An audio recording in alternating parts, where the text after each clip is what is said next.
Yeah, it's my great pleasure to introduce Becky. I've gotten to know her a little bit personally in preparing for this meeting. As a Rotarian, I know she's been a member of this club for quite some time, has been in a number of leadership roles, including being the president of our local foundation. I believe you're a graduate of the University of North Dakota? Okay. All right. She is the owner and operator of a business strategy and marketing firm based in St. Paul, and much of her efforts over the last year or so has been in artificial intelligence. She's written a number of books. I can't keep up with how many because she's 9 books. 8 books, okay.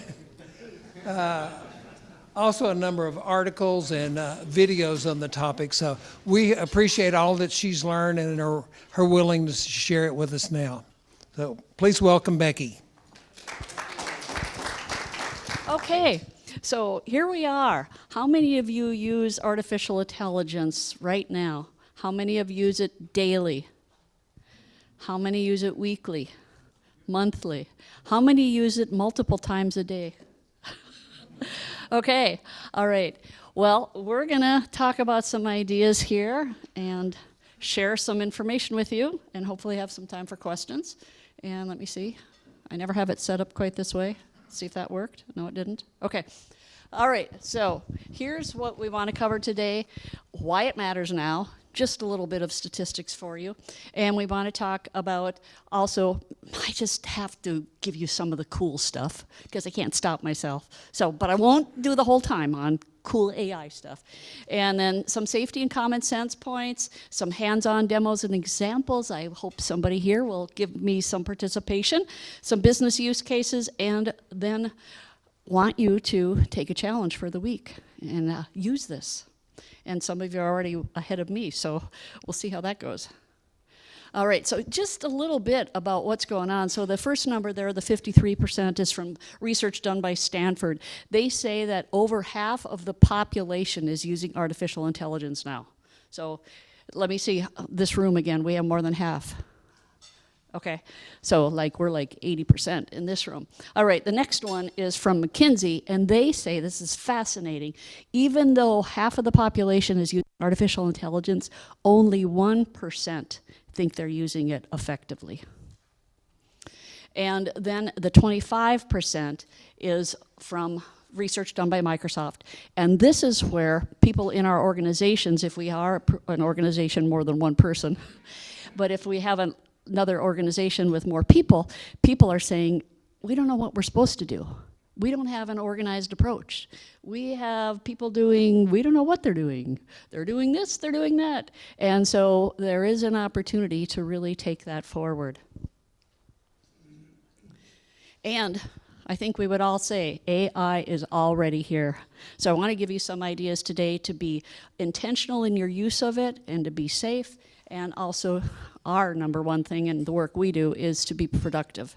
In fact, I was in a group last week, and our expert that we study with basically said they're not seeing job losses, they're seeing job creation. And AI is making companies more productive, so then they're more profitable. So then what do they need to do? Hire more people. So there is the other side that a lot of time we're not hearing about because there's different stories depending on what media you listen to. So I thought that was just really kind of nice to hear and hopeful, because I don't think anybody in this room is saying, boy, I can hardly wait to hear about another job cut at Microsoft or Google or somebody else. All right, so this is a little bit of background about me, and I've just been in business for a really long time, and my area of expertise is working with businesses to help them grow. And then I decided to learn AI for me in December of 2022, and then people were asking me, well, how come you're not helping? So I thought, well, maybe I need to help people with AI. And you might also say, well, what drives you? What makes you get going all the time? And so I thought I would share a little story, because some of you know me and you know that I tend to work too much. So one day, a number of years ago, I was driving my little Ranchero. Anybody know what a Ranchero is? Okay. Well, I'm a farm kid, and let me see. Where's my farm peeps? We got one. Lori, are you? Kind of, sort of, wannabe, a farm wannabe. All right, well, probably the rest of you are farm wannabes. Anyway, so I'm a farm kid. We're usually known for being open-hearted, helpful, and ready to just dive in and help people. Well, one day I was driving back to my city home, because we had the farm and the city house, and it was like God spoke to me. And there was a voice in my head that said, "You're going to have an accident." Within a minute, my little ranchero started swerving on the gravel road, and I went down the ditch. And I knew pretty quickly my arm broke when it flew into the door frame. And the next thing I knew is I woke up in a plowed field. And I laid there, and I just wanted to go to sleep. Yeah, most of you probably have never heard this. And I knew if I closed my eyes, I wouldn't open them again. And then I heard another voice that said, "Get up, get going." And it was a really windy day, and I knew if I just laid there and yelled, as I had started to do, that nobody was going to hear me, because this was out in the country. So I pulled my arm, because I knew that was broken, and trudged up the ditch, went over to the farmhouse, knew the women that lived there, and so little blood dripping down my head. But anyway, they let me in, and then they called, and my sister and mom came and picked me up and took me to the emergency room. And it was really at that point that I decided to be a person on a mission. And I was going to do something that made a difference. It made a difference for as many people as I could impact, because we never know when our time is up. How many here have had an accident or one of those wake-up calls, or you know somebody that has, right? And those thoughts go through your head. Well, I was fortunate enough that I was led, maybe by God, to learn a lot about business. And I got really good at figuring out how to grow businesses, developing strategies to turn them around, just all kinds of things that people would bring me a problem and I could give them 10 different options on what to do. So that was what really drove me, and I decided I was just going to do something that mattered. And I today want to work with businesses and business owners that want to do something that matters. So that's why I work too much, but I am working on that. And if any of you want to hear the rest of the story at the end of our time, you can ask me, okay, what's part 2? And okay, so this is a bit of a merger from a couple slides. So I wanted to also be real upfront with you and say that when I first heard about artificial intelligence, I just wanted it to go away.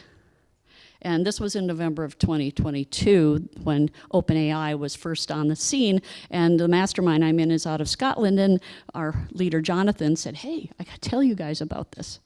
So I just thought, great, one more thing to learn.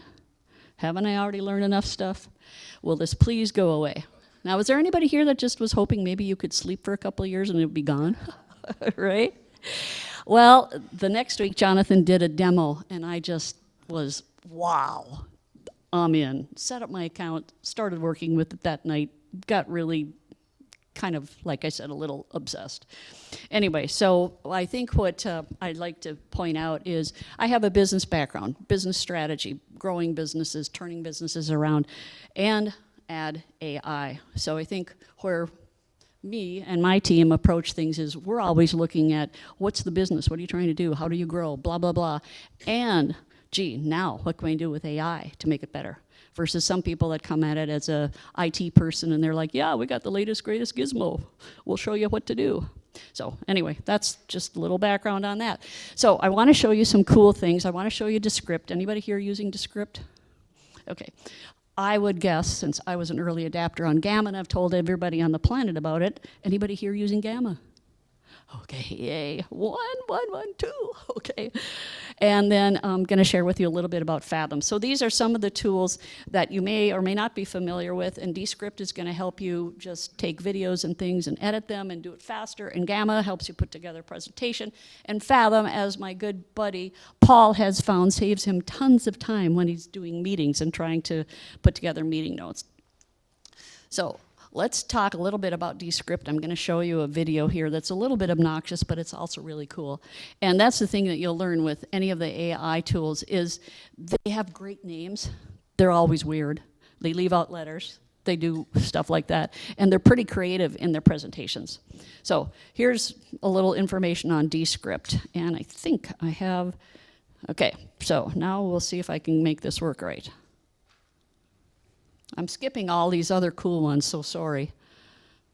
If you want to know more, you'll have to call me up. Okay, so here's Descript. It's going to come out, it'll come through here. I think you'll be able to hear it, but it's kind of loud. I don't know how to adjust the volume, but it's so cool, and it tells you all about it. So here we go. So these nuggets are made from chicken, but they're made to emulate the taste of like non-chicken nuggets. So these nuggets are made from chicken, but they're made to emulate the taste of non-chicken nuggets. Dope. Let's boost that sound quality. Emulate the taste of non-chicken nuggets. Emulate the taste of non-chicken nuggets. Dope. Non-chicken nuggets. Non-chicken nuggets.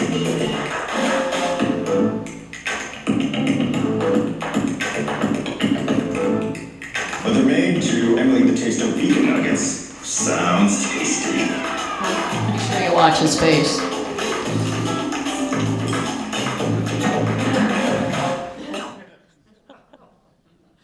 So, I love that. I just think that guy's great. Anyway, so Descript, there are maybe some of us here that make videos and we think, I'm not always so smooth on a video. Hey, you can go in and fix it. You can type in the new words you want and it'll just clean it all up for you. Now, I'm not going to show you avatars, because the other thing you can do if you're making videos is you can make an avatar of yourself, like a clone of yourself, or you can go find one, and I'm not showing you that video. But the other thing then is you can create videos where you're speaking, but it's really the avatar, the fake you. So you give it the script, and then it talks for you, but I'll show you a little bit of that. Okay, that's another one you're not going to get to see. Okay, so I'm going to show you a little bit about HeyGen and Veed. Anybody using HeyGen? Anybody using Veed? Okay, well then you're going to have your minds blown. They both will do a number of things now. They've really progressed since when I first did some of my work with them a couple of years ago. But you can create that avatar, that fake you. We don't kind of like that word. It sounds better to just call yourself an avatar. And you can do things. So I'm going to show you something here. Okay, so this is me. This was after I traveled to France. And my French is not so hot, shall we say. So when I got back, I thought, dang, I'm going to do some French stuff. So the first one here just gives French captions, if I can make it work.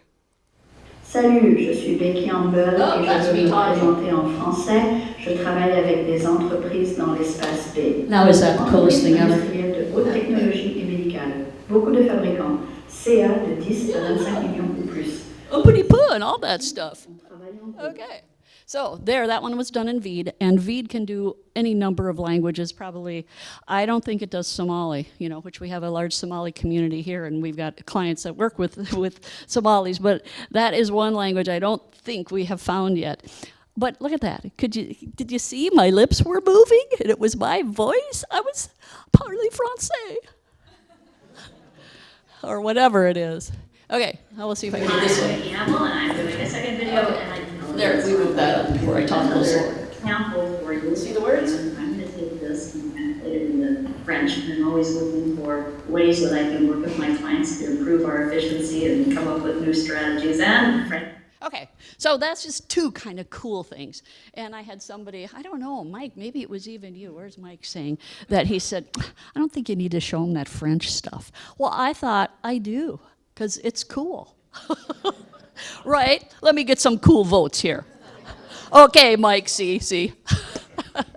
But how many times have you had something? And I had people at another Rotary meeting that was in Shakopee or Chaska, I don't know, whatever it was over there, and they said, wow, this would be great for our city council meetings because we've got people that speak different languages, and there's actually an AI that I'm not showing you today. There's an actual AI that when you're in a Zoom room, the person tuning in, you can go pick what language you want it in, and it will give you the words, and it'll do the audio instantly, real time, just like United Nations, right here in your Zoom room. So, but anyway, there's just a lot of fun stuff you can do. Okay, so I want to share a little bit about Gamma and Fathom.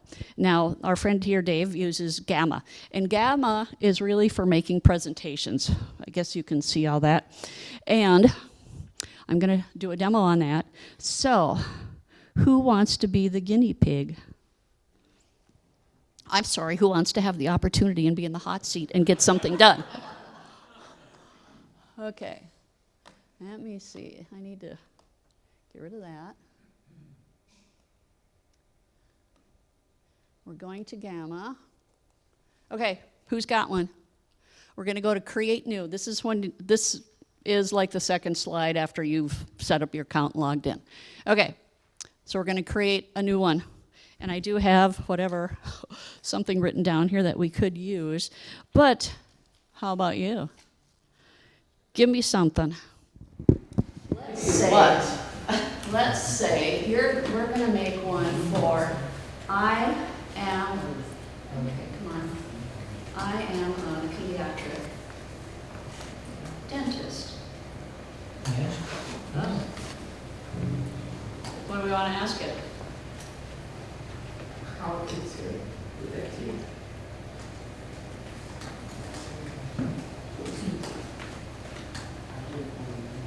Okay, we're just going to have AI figure out, and what you can do with this is you can give it a PowerPoint. If you already have a PowerPoint, you want it to do something different, you can give it text, you can do all kinds of things. This one we're going to have AI create it, so first thing it does is creates an outline. It gives you 10 slides for free. Sometimes it just likes to go back to the 8 that they used to do. You can get a free account set up. If you need it, let me know. I can give it to you. Last I counted, you get the equivalent of 13 free presentations. So you get a lot. Anyway, here's what we're gonna, here's Angela's. Teeth is misspelled. Yeah, it doesn't matter. Doesn't matter. See, it's smarter than spelled. Okay, so here's what it says: hidden crisis, pivot, pathogenesis. Do these look like? Oh, yeah. Okay. So it says we're good. Now what we're going to do is say, okay. And since you're so good at participating, you probably don't want this, but here's a piece of candy. We won't tell anybody that we need it.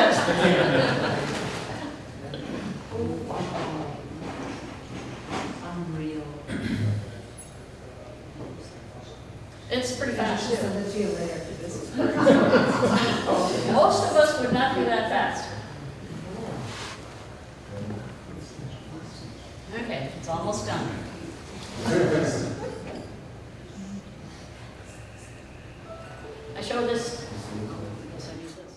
I showed this to a guy that was at a pitch meeting, you know, pitching his business, and he was doing some carbon reset, whatever, well, I don't even remember, but you know, the carbon trade-offs and all that kind of stuff, it gets kind of technical.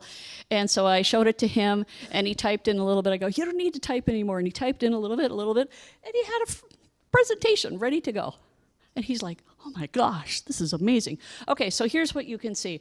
Over on the left, you got your little slide strip, just like you do in PowerPoint. Over here on the right are your tools, so you can go edit. And then you can see it puts in images, usually illustrations. So let's just take a quick look and we'll see what our genius will tell us about this presentation.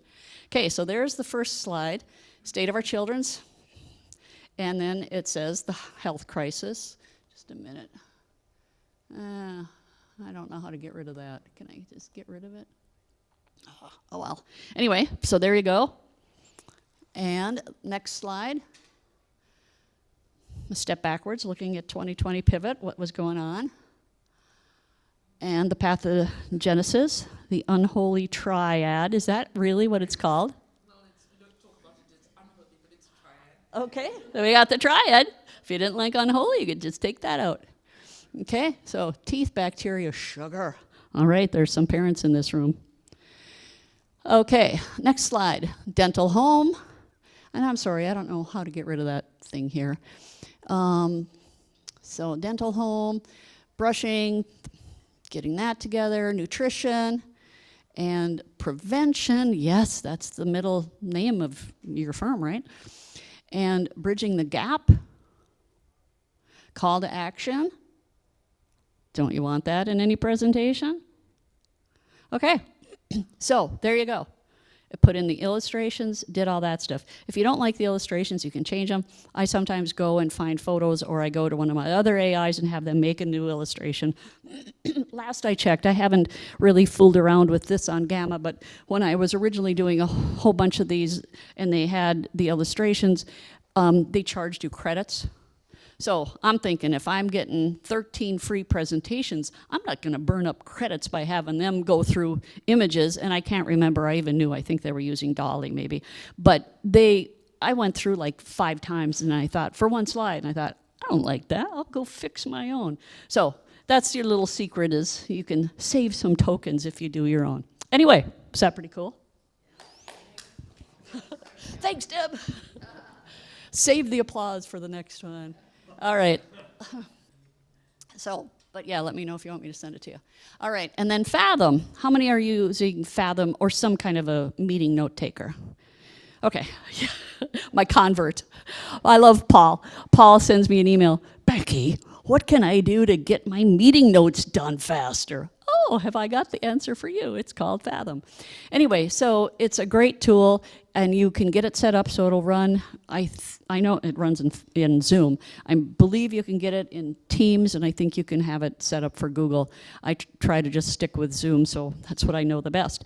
Anyway, it will, I'll show you. Okay. Come on. All right, so here's pictures of some of my calls.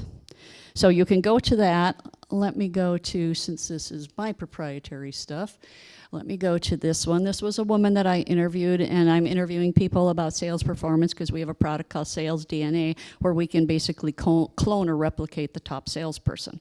So I'm doing research and talking to people about sales. So what I can do is I can send her the link if she would want to watch this. I can go here and get the summary. I can get the transcript, and I can ask it questions about where did this take place? Find me this word, find me this phrase, all that kind of stuff. So, and then as you can see, it gives me key takeaways and all that kind of stuff. And then, move a little faster. We'll go here.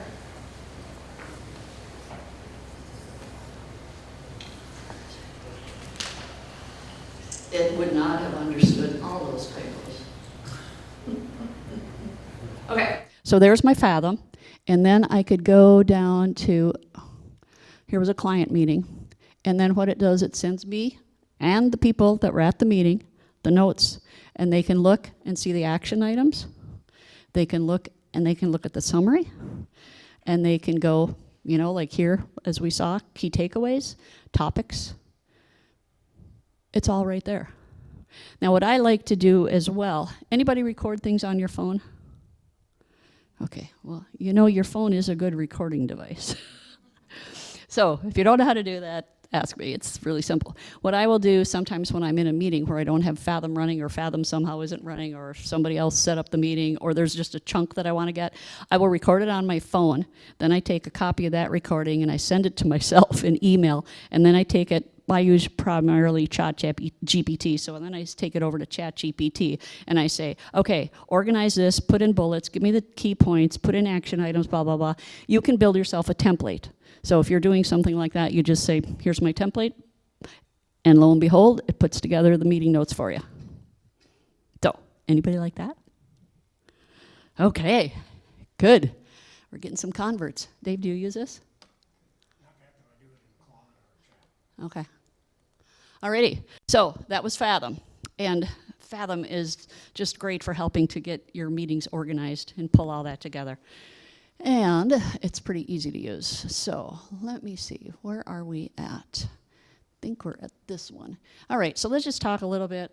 Let me see if I can move this. There we go.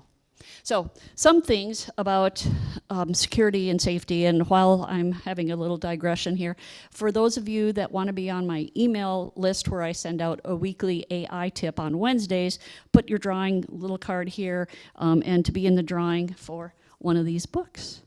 And I brought some of my other books if anybody wants to see what else I do. And actually, I do have a box of these because they came too late for another speaking engagement. But I do have Mastering ChatGPT for people over 50. I see a couple prospects here. Anyway, if you want to see any of my stuff, it's here. And please, Dave, pass this around. My business cards are in there, but put your little drawing things in. Okay, so one of the things that you want to think about is being safe and secure when you're using artificial intelligence. And if you have a paid account, you already have more options. So what I suggest you do if you're a newer user is try out a bunch of different AIs, be real safe in what you're doing, and then decide which one you really think you like, and then subscribe to that one. For most of them, you can get the easiest, or the beginner subscription is $20. Most of us got $20.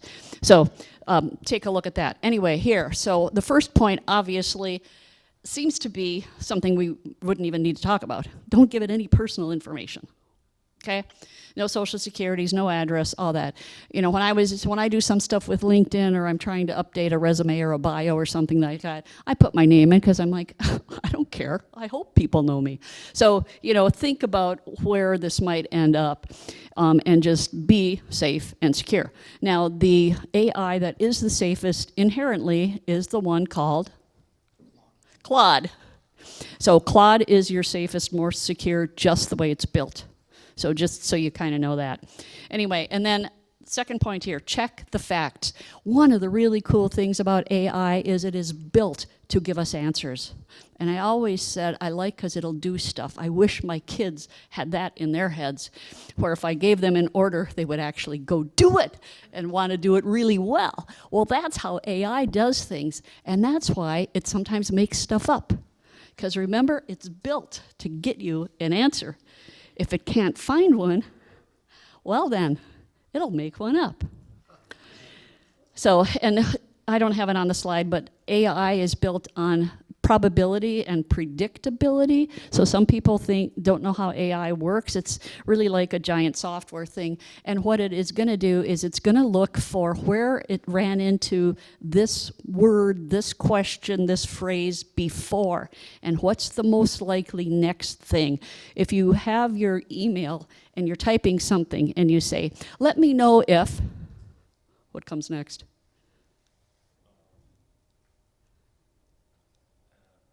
Okay, if you have any questions. Sorry, I just caught you there mid-thought, didn't I?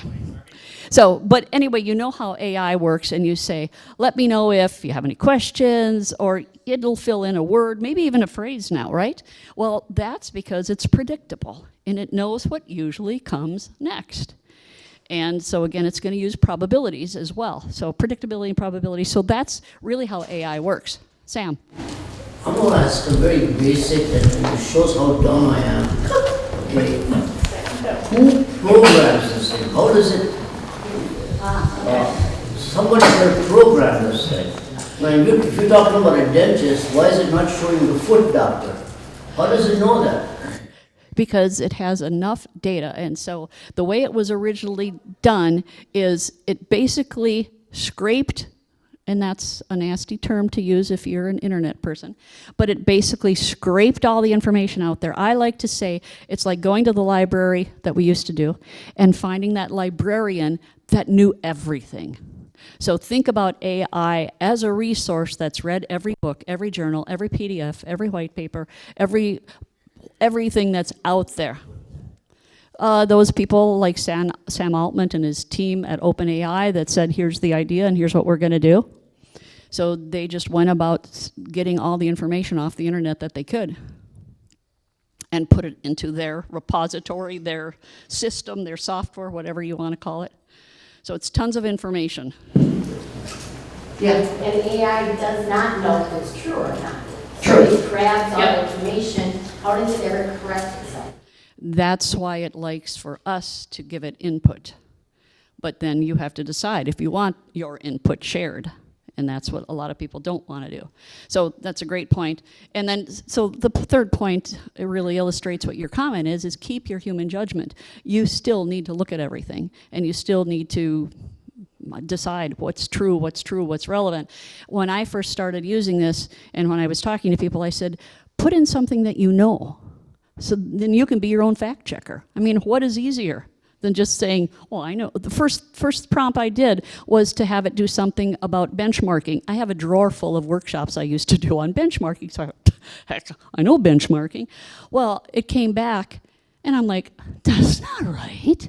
So I go, and I show it, print it off, show it to my husband. I go, look at this. This is like it's talking to engineers. Well, guess what he is? An engineer. So he's like, oh, what's wrong with this? And so then I had to go back, and that was early on when we didn't really know anything about prompting, and I had to then specify, I want you to explain benchmarking in a business situation and da-da-da-da-da. Well, then I got what I wanted, and I'm like, all right, now we're talking. So you have to, there's a lot of things that can make it better, work better. Don, yes? Yeah, I've used the Zoom meeting summaries. They're very accurate and they're just very precise, and the summaries are good. But what concerns me is it drew conclusions that we didn't draw during the meeting and assumes that that's what we were going to come to eventually. How do you protect that safety? Well, I'll just delete it. You don't have to share that stuff. Yeah, yeah. And the other thing, some of you use Otter. Anybody here an Otter user? Okay, well then you don't really care. But I'll tell you this anyway. So Otter is trainable.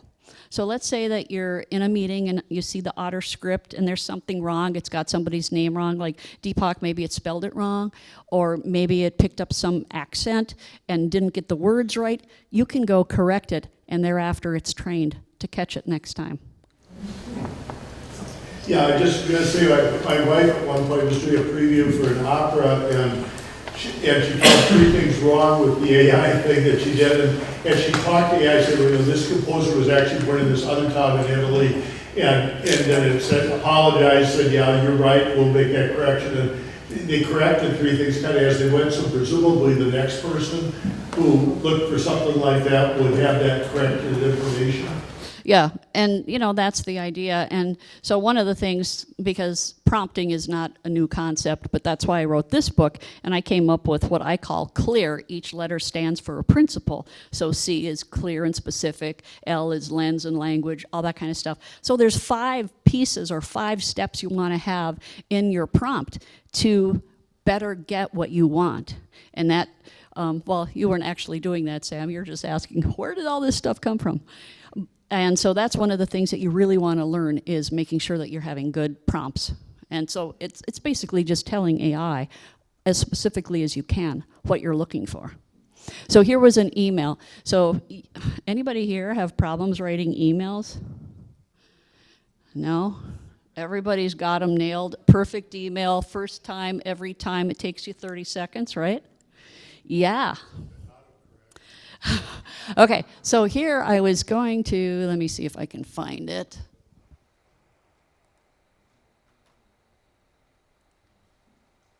Okay, this is ChatGPT, and if you haven't used all these different applications, one of the really cool things is you can go search. So I'm going to go, the easiest way to find that one. Okay. So this is one that I wrote. I won't make anybody participate here. So I had a potential client meeting, met with the CEO. A couple months later, finally, the CFO was available, so we had a joint meeting. And then instead of interviewing 7 team members to do our assessment to find out what they're doing and what might make sense, they now were up to 14. So I, that morning, was dictating and talking to my AI and saying, diplomatically, I need to kind of write an email that says this, and I have to tell them that this is going to take more time. Hopefully they'll understand that means more money, et cetera, et cetera. And so I was just coming up with all these thoughts, and then I pretty much just said, organize this for me.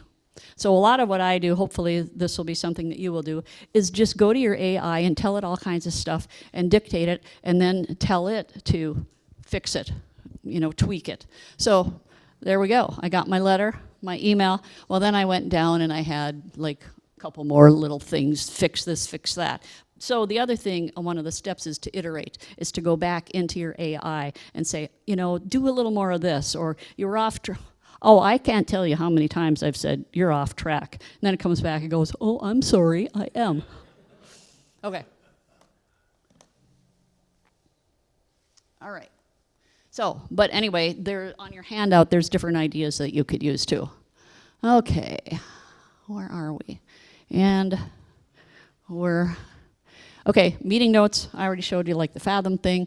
Also, I'm gonna move on. So one of the key things is to use AI as a role. And that's one of the elements is when you're dealing with AI, and let's say that you're going to research the competitive environment out there.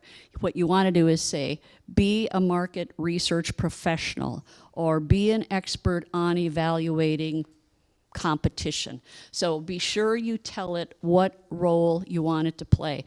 This is a great tool if you do some presentations to a board of directors, where you can say, be a member of my board. You can even give it your board profiles. I think my clock must be off. But you can give it profiles of the board members, and you can even ask it, for each person, what are the typical questions that they're gonna ask me? Now, is that cool? Okay, so my clock must be slow, so we'll just move on down here quickly. Again, content, working with content is a snap. You can get things done. Again, you want to make sure that you're being real clear and you're telling it and it sounds like you, and you can build all that stuff in. That's called a custom GPT. So what I encourage you to do is pick one thing that you do in your job that's taking too much time, that's annoying, that you could just say, somebody else do this. Pick one thing. So one annoying task, which is probably the same as the repetitive task. Oh, I was going to tell you, Perplexity is a good tool to use, but what's kind of fascinating is that most people don't know that originally it was trained by watching YouTube videos. Just let that sink in a little bit. Now they don't tell anybody how they train it. So, but, and then these are the ones I think are the best. I'd say, hey, Jen and Veed, if you want to do some language stuff, you know, but otherwise, Chat, Claude, Gemini, Grok are all good. Perplexity's good, Gamma's good. And let me know if you want some help